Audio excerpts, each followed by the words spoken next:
धाकड़ खबर बेखौफजुमा बेबाक अंदाज। धाकड़ खबर में आपका स्वागत है। मैं आपके साथ हूं अकरम रईस खान। पूरी दुनिया में आज एक सवाल बहुत तेजी से गूंज रहा है मुसलमानों के अंदर। हर कोई ये पूछना चाहता है कि आखिर इतनी बेहिसी क्यों है, जब रात दिन इजराइल फिलिस्तीन के मासूमों को मौत के घाट उतार रहा है। मौतों का आंकड़ा 10,000 के पार जा चुका है। बच्चे भी 4,000 से ज्यादा हलाक किए जा चुके हैं। औरतें भी 2,500 से ज्यादा मारी जा चुकी हैं। फिर भी इस तरह की बेहिसी क्यों है? क्या कोई डर है, या अपने अंदर शर्म गैरत या इंसानियत नाम की तमाम चीजें खत्म हो चुकी हैं? खुद क्यों जवाब नहीं दे रहे हैं? यूएन की तरफ, अमेरिका की तरफ क्यों देख रहे हैं? तो मैं भी एक आम शहरी की तरह, एक आम मुसलमान की तरह, एक आम नागरिक की तरह पत्रकारिता से भी अलग हटके इस सवाल को पूछना चाहता था। तो मुझे लगा किससे पूछा जाए। तो आप तो जानते हैं, जब सीधी आप बात करेंगे तो लोग जवाब भी नहीं देना चाहते हैं। वैसे तो हला खोल खोल के माइक पे खड़े हो के ना जाने क्या क्या बताएंगे। अल्लाह ही ओम है, ओम ही अल्लाह है, मनु ही आदम है, आदम ही मनु है, और हम तो मनु के कदमों में पड़े हुए, न जाने क्या क्या ड्रामेबाजी बोल बचन देने लग जाते हैं। लेकिन जब सीधी बात पूछिए तो भागने लग जाते हैं। तो मुझे ख्याल है हमारे पुराने साथी हैं, मुफ्ती हारून नदवी साहब हैं। उनका चैनल है, आप देखते ही होंगे, वायरल न्यूज लाइव के नाम से आजकल काफी पसंद किया जा रहा है। वो इजराइल और फलस्तीन के मुद्दे पर खुलकर बोल रहे हैं। हालांकि वो सदाबहार हीरो के तौर पर हैं। निकाह भी पढ़ा सकते हैं, स्टेज पर भी बोल सकते हैं, सियासत भी कर सकते हैं, पत्रकारिता भी कर सकते हैं। हम उतनी सारी चीजों में माहिर नहीं है। अल्लाह ने उनको बहुत सारी चीजों से बख्शा है। तो उन्हीं से कुछ बातचीत करने की कोशिश करेंगे। बहुत शुक्रिया एक लंबे वक्त के साथ हमारे साथ जुड़ने के लिए मुफ्ती साहब। जी शुक्रिया अकरम साहब, खैरियत से हैं आप? करम है अल्लाह का। आप सुनाए कैसे हैं? अल्हम्दुलिल्लाह, शुक्र है मालिक का, करम है अल्लाह का। मैं एक फरमाइए। सीधा सवाल एक आम मुसलमान, एक आम शहरी के नाते पूछना चाहता हूं, क्योंकि मैं तो तमाम चीजें देख ही रहा हूं, पढ़ ही रहा हूं, लेकिन उन सबसे इतर जाकर मैं पूछना चाहता हूं कि ये इतनी बेहिसी क्यों है? देखिए, ऐसा है कि फ़लस्तीन और गज़्ज़ा के जो हालात हैं, ये ऐसे हालात हैं कि हर आम इंसान तक सोशल मीडिया के ज़रिए से पहुँच चुके हैं। और यकीनन दिल में यह सवाल उठ रहा है कि पूरा आलम-ए-इस्लाम 52-56 ममालिक बिल्कुल बेगैरत और बेशर्म बनकर खामोश तमाशाई बन रहे हैं।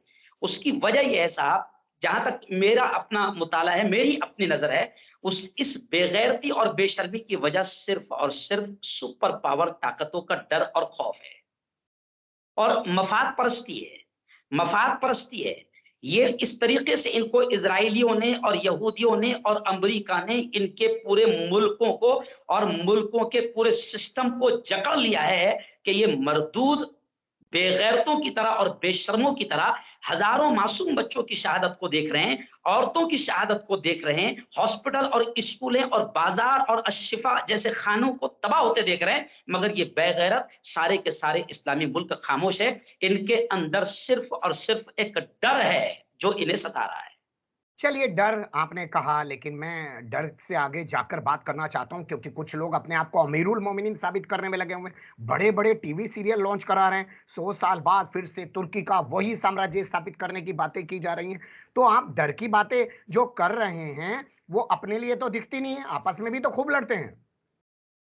नहीं, बिल्कुल ख़ास बात, लेकिन मैंने जिस नुक्ता नज़र से आपसे बात किया, वो इस्लामी मुल्कों को सामने रखते हुए नुक्ता नज़र से बात किया कि इन मुल्कों में इतने मुल्क हैं कि अगर 5 मुल्क भी अगर अल्लाह को हाज़िर व नाज़िर जानकर ईमानी उख़्वत और गैरत के साथ में अगर फ़लस्तीन के साथ खड़े हो जाए, तो इज़राइल तो क्या, अमेरिका तो क्या, किसी सुपर पावर की माँ ने दूध नहीं पिलाई कि इनका मुकाबला करे।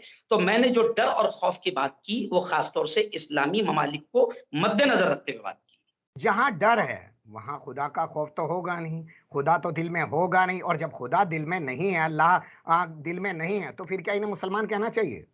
नहीं, नहीं, ये एक अलग बहस है। इस मुद्दे पर हम किसी को इस्लाम में दाखिल और इस्लाम से खारिज नहीं कर सकते, क्यों इस नहीं कर मुद्दे पर। सकते हैं जी? बिल्कुल, भई प्यारे आका सल्लल्लाहु अलैहि वसल्लम ने इतना ज़रूर कहा है कि डर, खौफ और ईमान एक जगह जमा नहीं होते हैं। लेकिन ये वो मुद्दा नहीं है कि जहाँ पर आप किसी को इस्लाम से खारिज कर दें और मुसलमान ना कहें। अब जिसका डर है, वो किस लेवल का डर है, वो जानता है, उसका रब जानता है।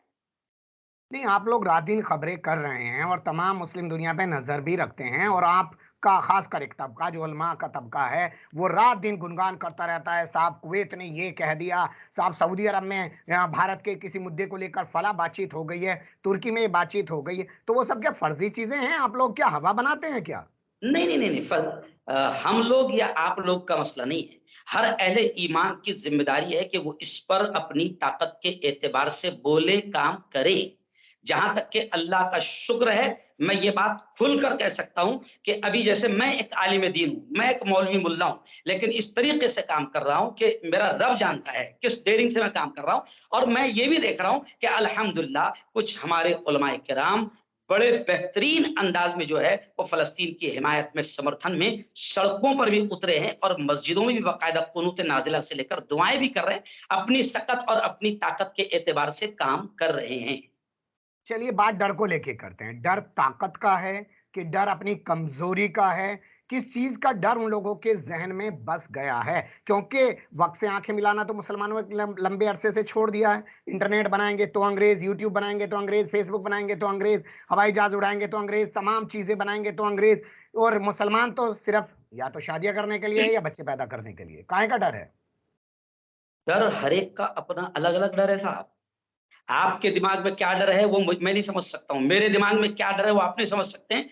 किसके दिमाग में क्या डर है, किसका क्या मफाद है, किसका क्या मकसद है, वो अल्लाह ही जानता है। लेकिन डर ही है जो खुलेआम मैदान में आने से रोक रहा है।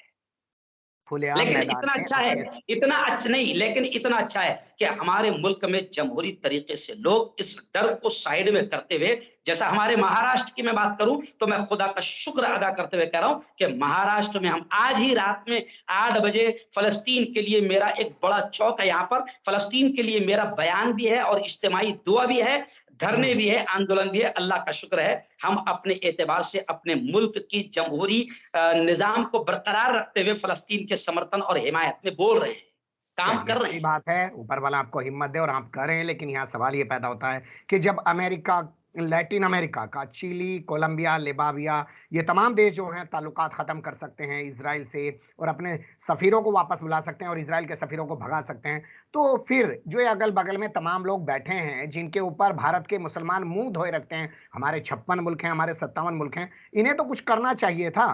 तो मैं उन्हीं की तो बात कर रहा हूं। भाई देखिए, हम तो भारत के मुसलमान हैं, हमें अपने मुल्क ने जितनी आजादी दी है उस एतबार से हम काम कर रहे हैं। लेकिन जिन पर हमारी निगाहें टिकी हुई है, जैसे मिसाल के तौर पर तुर्की, तुर्की पर हमारा बड़ा भरोसा, पाकिस्तान पर हमारा बड़ा भरोसा, इजिप्ट पर, मिस्र पर हमारा बड़ा भरोसा, और अरब पर तो भरोसा ही भरोसा। लेकिन शर्म की बात है, बेगैरती की बात है कि ये बेगैरत इस वक्त पूरी तरीके से खामोश बैठे हैं। कल भी मैंने कहा कि ये नालायक सिर्फ मीटिंग मीटिंग, इजलास, करारदाद, मेमोरेंडम, ये अब तक 34 दिन हो चुके हैं, 80% गज्जा तबाह हो चुका है और ये नालायक अभी तक के इजलास और मीटिंग यही कर रहे हैं। अल्लाह के दरबार में इनकी बड़ी सख्त पकड़ होगी। ये बड़े मुजरिम है, बड़े क्रिमिनल है। जो लोग अपने हुलिये से, अपने लिबास से, अपने पहनावे से, तमाम चीजों से, मैं बात कर रहा हूं तालिबान की, वो क्यों खामोश हैं?